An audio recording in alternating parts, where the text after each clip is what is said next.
নতুন একটা পরিবারে যায়, এই দুই পক্ষের মধ্যে যদি মতভেদ হয় তাহলে দেখতে হবে কোন পক্ষ কোরআন এবং সুন্নাহ মেনে চলছে, স্বামী মেনে চলছে নাকি মা বাবা মানছে।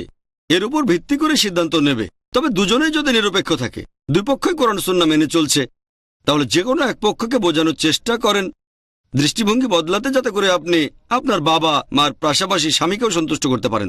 তবে তারপরেও যদি বিরোধ চলতে থাকে, দুপক্ষই কোরআন সুন্নাহ মেনে চলছে, তাহলে এরকম পরিস্থিতিতে আপনি যাবেন স্বামীর পক্ষে বিয়ের পরে। আর এটার কারণ হলো, এখানে আপনি পরিবার দেখাশোনা করবেন, তার মানে এই না যে নিজের বাবা মাকে একেবারে ত্যাগ করবেন। যদি মতভেদটা এরকম হয় যে দুপক্ষে কোরআন হাদিস মানে, তারপরও আপনাকে একটা পক্ষ নিতে হবে। সবচেয়ে ভালো দুপক্ষকে সন্তুষ্ট করা, একেবারে শেষ উপায় হিসেবে যদি পক্ষ নিতেই হয়, তাহলে আপনি এখানে নেবেন স্বামীর পক্ষ। কারণ সেটা এখন আপনার নিজের পরিবার, বাবা মার পরিবার না। তারপরও যদি স্বামীকে বুঝিয়ে শুনিয়ে